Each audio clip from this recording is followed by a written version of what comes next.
Hello বন্ধুরা, কেমন আছো? আশা করি সকলেই খুব ভালো আছো। তো বেশ কিছুদিন লেট হয়ে গেল তোমাদের সামনে একটা নতুন ভিডিও নিয়ে আসতে, তবে চিন্তার কোনো কারণ নেই। এই দুর্দান্ত গরমে আমার মায়ের হাতের একটা দুর্দান্ত ইউনিক রেসিপি তো হতেই পারে। আরে এই গরমে একঘেয়ে ডাল ভাত আর কতদিন ভালো লাগে, একটু তো ইউনিক রেসিপি দরকার নাকি? নমস্কার বন্ধুরা, আমার মায়ের রান্নাঘরের আরও একটা নতুন পর্বে তোমাদের সকলকে স্বাগত। তাহলে আরও একটা নতুন রেসিপি নিয়ে চলে এলাম তোমাদের সামনে। তো বন্ধুরা, একটু অতীতের কথা মনে করে দেখো তো, আমরা তো চিলি চিকেন খেয়েছি, চিলি ফিশও খেয়েছি, কিন্তু চিলি এঁচড় কি খেয়েছি? না, আমার মনে হয় তোমরাও আমার মতো এখনও কেউ চিলি এঁচড় খাওনি। তবে যদি কেউ খেয়ে থাকো তাহলে অবশ্যই কমেন্টে জানিয়ে দেবে। এবারে প্রশ্ন হলো, আমার মা এই দুর্দান্ত ইউনিক রেসিপিটা কি করে বানালো? দেখবে যে কোনো জিনিসই একদম পারফেক্টভাবে না হলে কিন্তু ভালো লাগে না। তো আজকে আমাদের রেসিপি চিলি এঁচড়। এবারে এই চিলি এঁচড়টা মা কিভাবে তৈরি করলো সেটাই দেখার বিষয়। তো একদমই সময় নষ্ট না করে পুরো ভিডিওটা শুরু থেকে শেষ অবধি দেখো, আর আজই বাড়িতে বানিয়ে ফেলো এই রেসিপিটা। তারপর কেমন লাগলো অবশ্যই কমেন্টে জানিয়ে দেবে। তাহলে চিলি এঁচড় বানানোর জন্য আমরা যে যে উপকরণগুলো ব্যবহার করছি, চলো সেগুলো প্রথমে দেখে নেওয়া যাক। দেখতেই পাচ্ছ, প্রথমেই নিয়েছি একটা বড় সাইজের এঁচড়, ক্যাপসিকাম, পেঁয়াজ, কুচনো লঙ্কা, কুচনো রসুন, কুচনো আদা, tomato sauce, chilli sauce, vinegar, আর রয়েছে সয়া সস। এবারে এই উপকরণগুলো দিয়েই একদম পারফেক্ট চিলি এঁচড় কীভাবে বানিয়ে ফেলতে পারবে তোমরা, সেটাই মা তোমাদেরকে দেখাবে। তো বন্ধুরা, এবারে কি করব? এবারে এঁচড়টাকে কেটে নেব। তবে এখানে যে এঁচড়টাকে একটা পারফেক্ট সাইজেই কাটতে হবে এরকম কোনো ব্যাপার নেই। তো মা প্রথমে এঁচড়ের বোটাটাকে কেটে দেবে। এবারে এঁচড়টাকে মাঝখান থেকে হাফ করে দেবো। যেহেতু এঁচড়টা অনেকটাই বড় দেখতেই পাচ্ছ, তাই এতটা এঁচড় আমাদের লাগবে না, হাফটা নিয়ে নেবো, হাফটা রেখে দেবো। তো বন্ধুরা, দেখতেই পাচ্ছ এঁচড়ের ভেতরটা কিন্তু ধপধপে সাদা, বেশ কচি এঁচড়। এবারে এখান থেকে হাফ এঁচড় আমরা নিয়ে নেব। এঁচড়টা কাটার আগে মা কী করবে, হাতে সামান্য পরিমাণ সর্ষের তেল নিয়ে নেবে, সেটাকে 2 হাতে মাখিয়ে নেবে ভালো করে, তারপরে বটিতেও মাখিয়ে দেবে। যদিও বা এঁচড়টাকে হাফ করার সময় মাখানো ছিল না, এখন মাখিয়ে নিল। এবারে মা এঁচড়টাকে কেটে নেবে। তবে আগেই বলেছিলাম এখানে এঁচড়টাকে পারফেক্ট সাইজে না কাটলেও চলবে, শুধু এঁচড়টা যাতে তাড়াতাড়ি সেদ্ধ হয়ে যায় ঠিক সেরকম একটা সাইজে কেটে নিলেই চলবে।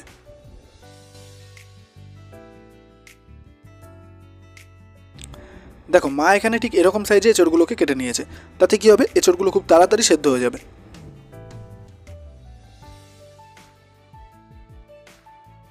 তো বন্ধুরা, এবারে এঁচড়গুলোকে একটা বড় থালায় নিয়ে নিয়েছি, দেখতেই পাচ্ছ। তবে এঁচড়গুলোকে আগে থেকেই সেদ্ধ করে নিয়েছিলাম, সেটা দেখাইনি। এবারে সম্পূর্ণ এঁচড়টাকে ঠিক এরকমভাবে ডলে নিতে হবে।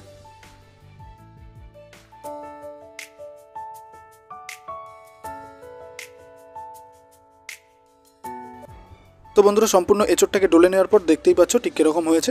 এবারে ওপর দিয়ে 3 চামচ কর্নফ্লাওয়ার দিয়ে দেবো।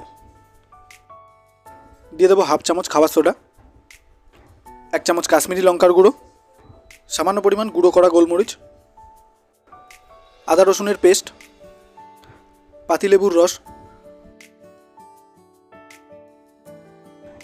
একটা ডিম, এখানে ব্যালেন্সের জন্য হাফ চামচ চিনি দিচ্ছি, সামান্য পরিমাণ নুন, 1 চামচ হলুদ। এবারে আমাদের কাজ হলো মিশ্রণটাকে একদম দায়িত্ব সহকারে খুব সুন্দর করে মেখে নেওয়া।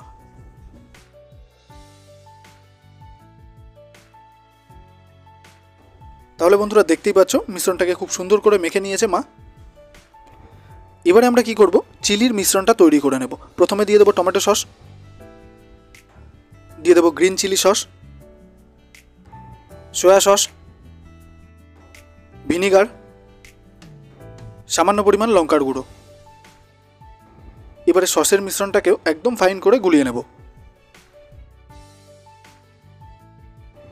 তাহলে বন্ধুরা, আশা করি বুঝতেই পারছো মা কিন্তু একদম ফাইন করে সসের মিশ্রণটাকে গুলিয়ে নিয়েছে।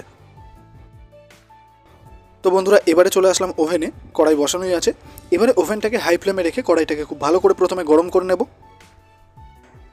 তারপরে কড়াইটা খুব ভালো করে গরম হয়ে এলে এবারে পরিমাণ মতো সাদা তেল দিয়ে দেবো। যেহেতু পকোড়াগুলোকে প্রথমে ভেজে নেব, তাই তেলটাকেও একটু বেশি করে দিতে হবে।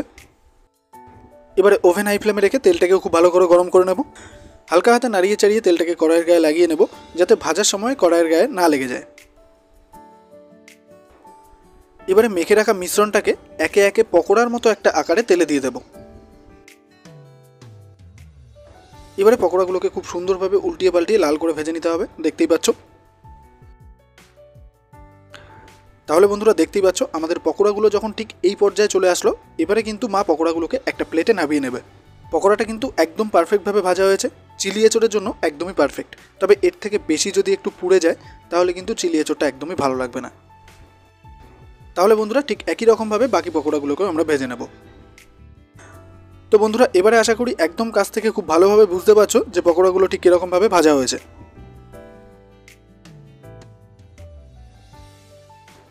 তাহলে এবারে কি করব, পকোড়া ভাজার ওই তেলটাতেই দিয়ে দেবো কুচনো আদা, কুচনো রসুন, কুচনো লঙ্কা। এবারে ওভেনটাকে মিডিয়াম ফ্লেমে করে দিয়ে কুচনো লঙ্কা, আদা, রসুনটাকে বেশ ভালো করে ভেজে নিতে হবে। আদা, রসুন, লঙ্কা কুচিটাকে প্রায় 4 থেকে 5 মিনিট ধরে ভেজে নেওয়ার পর এবারে দিয়ে দেবো পেঁয়াজ। তো বন্ধুরা পেঁয়াজটাকে দেখে আশা করি বুঝতেই পারছো যে কীরকমভাবে পেঁয়াজটাকে কেটে নিয়েছি। না, এটাকে একদমই কেটে নেওয়া বলে না, পেঁয়াজটা এখানে আমরা কেটে নিইনি, খুলে নিয়েছি, মানে পাপড়িগুলোকে খুলে নিয়েছি, বুঝতেই পারছো।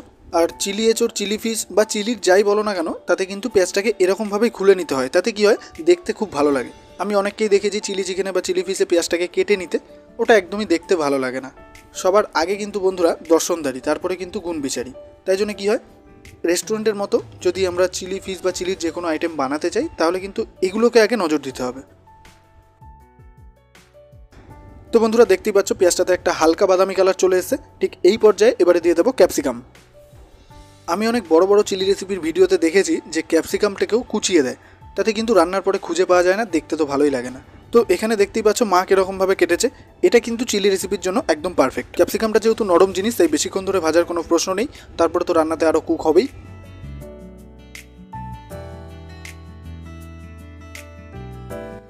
তো ক্যাপসিকামটা যে ঠিকঠাকভাবে ভাজা হয়েছে সেটা তোমরা কী করে বুঝবে, ক্যাপসিকামটা কড়াই দেওয়ার আগে একটা তাজা ভাব থাকবে, সেটা পরে থাকবে না।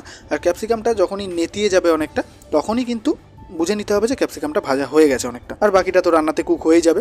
এবার আমরা সসের মিশ্রণটা দিয়ে দেবো। সামান্য পরিমাণ সসের বাটি ধোয়া জল দেবো। এবারে ওভেনটাকে মিডিয়াম ফ্লেমেই রেখে প্রথমে ভালো করে নাড়িয়ে চাড়িয়ে সসের মিশ্রণের সাথে সমস্ত উপকরণটাকে ভালো করে মিশিয়ে নিতে হবে। এবারে পুরো উপকরণটাকে ভালো করে 5 থেকে 6 মিনিট ধরে কষিয়ে নিতে হবে।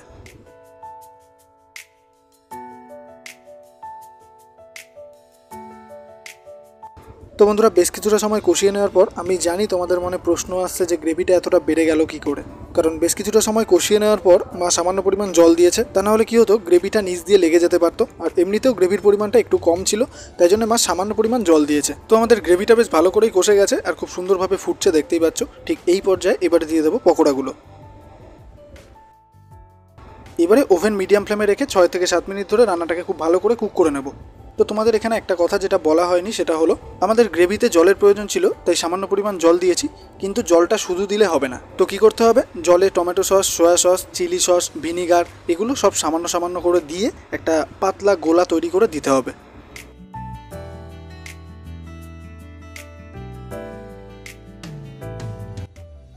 তো বন্ধুরা অবশেষে আমাদের চিলি এঁচোড় গরম গরম ভাত দিয়ে খাওয়ার জন্য একদমই তৈরি। তোমরা তো সকলেই চিলি চিকেন, চিলি ফিশ খেয়েছো, বাট এই চিলি এঁচোড়ের রেসিপিটা একবার রাইস দিয়ে হোক বা ভাত দিয়ে হোক খেয়ে দেখো, তারপর কেমন লাগে অবশ্যই কমেন্টে জানিয়ে দাও। আমি বলবো আগে বাড়িতে ট্রাই করো রেসিপিটা, তারপর যদি ভালো লাগে আমাকে তো কমেন্টে জানাবেই, আর ভিডিওটাও বন্ধুবান্ধব আত্মীয় স্বজনদের মধ্যে শেয়ার করে দেবে। আর সবশেষে একটাই কথা, যারা এখনও আমাদের ভিডিওতে রয়েছে তাদেরকে অসংখ্য ধন্যবাদ, আর যারা আমাদের চ্যানেলে নতুন আছো তারা চটপট চ্যানেলটাকে সাবস্ক্রাইব করে বেল বাটনে প্রেস করে ফেলো। Thank you for watching.